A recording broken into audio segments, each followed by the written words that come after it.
In 2 seasons, the New York Giants went from 4-13 to 9-7-1, including a playoff berth in the noisy NFC East. The band is back together in 2023, plus the addition of Darren Waller. What can we expect to see them do at the 2023 NFL Draft? We'll talk about that next on Draft Brothers.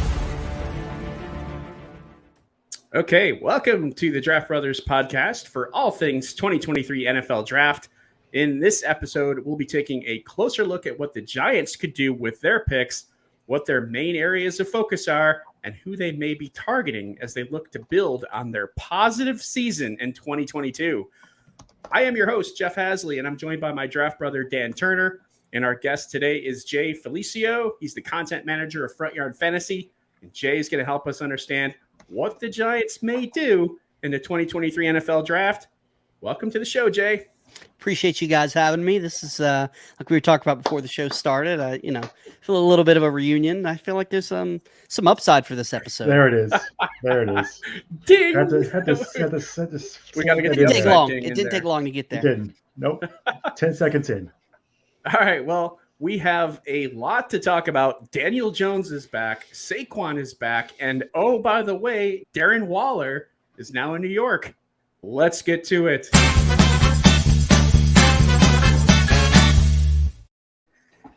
All right, so Jay, first of all, congrats on a huge season last year. Yeah, that was a great playoff win you had. Oh, that's right. I forgot. You got obliterated 38-7. Oh, that was a great Super Bowl championship you had. Oh, that's right. Thank you. You lost. Thank you. We did. We did. It was nice to actually have a season that you were excited about. I didn't. When the season first started, I know some fans don't like this. I'm the type, if we're not going to win the Super Bowl, I don't want to make the playoffs. I want the best possible pick. I want whatever's going to be best for the team long term. And when we were winning games at the beginning of the season, I was pissed. I'm like, great, now we're going to screw up our draft spot. We're not going to be able to get Bryce Young or CJ Stroud or somebody. And then, they started to make a believer out of me in the long term. I didn't think that they were going to win the Super Bowl, but we finally have a future, and it's exciting. So, yes, we do have a playoff win. Granted, it doesn't matter who was against. I'll take it. It's been a long time since we've been able to be excited about anything as a Giants fan. There you go. Well, after taking a giant step forward last year with that playoff berth, what would you say the biggest areas of need are that can be addressed in the draft? Even though the Giants did make the playoffs, got a playoff win, there's still a lot of work to be done. Brian Daboll really did an amazing job of having this team overachieving with the talent that we had last year. We lost some guys. One area need is going to be center. We lost Nick Gates to the Commanders. We lost my cousin, John Feliciano, to the 49ers. So we have a big hole at center. We got a couple other guys on the roster that can play, be moved over to center, but the offensive line as a whole is still a work in progress. It's the arrow's trending up, but we need some work there. Cornerback behind Adoree Jackson, there is a bunch of no names, and Adoree Jackson's only signed for 1 more year, and he could be gone as well. And with the heavy blitzing scheme that we've got under Wink Martindale, we've got to have some playmakers in the secondary, guys that can be out there on an island. So we've got to spend some early draft capital there. And then the most obvious one is wide receiver. We were throwing out Richie James. We picked up Isaiah Hodgins, who played well for us. We re-signed him. But we haven't addressed it through free agency, which I'm not surprised because it was really, the last time we did that, it was a huge disaster. Thank you, Kenny Golladay. There really weren't any alphas out there. So we made a couple of small moves, signed Paris Campbell to a 1-year deal, Jamison Crowder to a 1-year deal, re-signed Hodgins, re-signed Sterling Shepard. So nothing big. I like the 1-year deals, especially for Paris Campbell. A prove-it deal, and Hodgins played well down the stretch for us, so I was excited to bring him back as well. You guys franchise tag Saquon Barkley, and we all know how important Barkley is to the offense.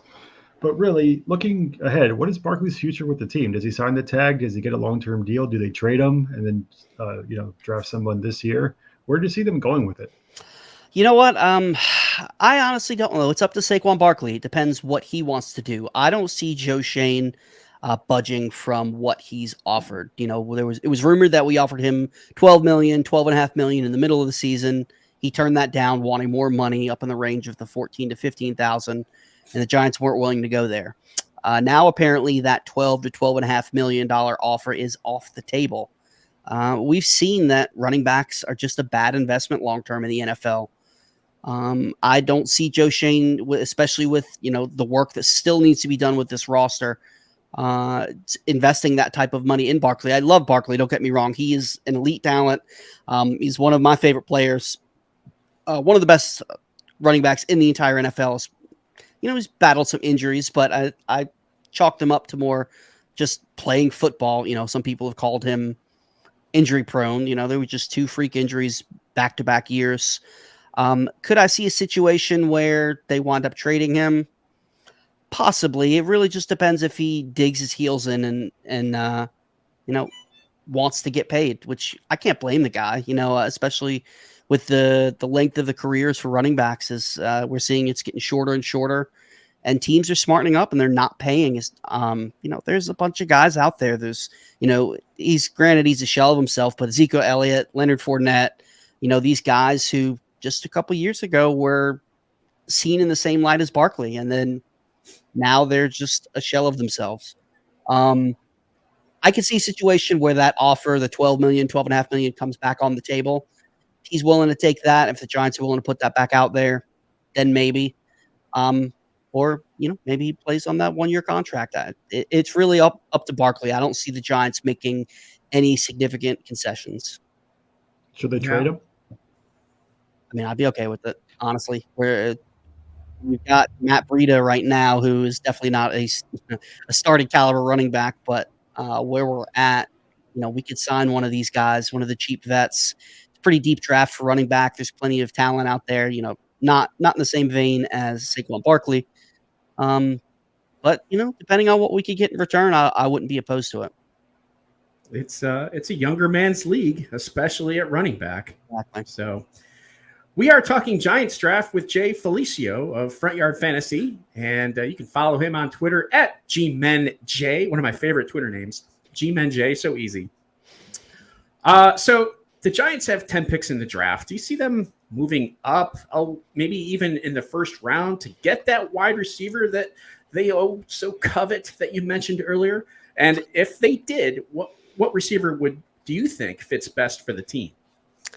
The only way that I could see them making a move up for a wide receiver is if Jackson Smith-Njigba falls just a little bit. I don't think he's going to. I think he's going to go relatively early in the draft. But if he starts to make it into like the late teens, then maybe.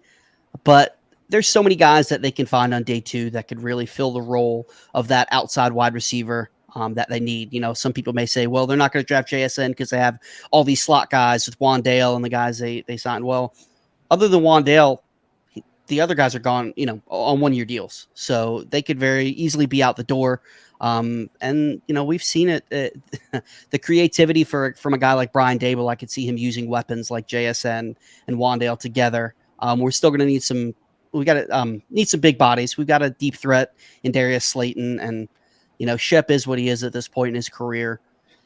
If they don't trade up, which I don't think they will, at this point, like I said, the Giants still have a lot of holes to fill. I think Joe Schoen's in the mindset of, plug in the holes. We're not that move away from going to a Super Bowl. There's still depth issues. There's still long-term contract issues. After this year, we have a lot of 1-year contracts in some key positions. So I could see us honestly trading back before I would see us trading up.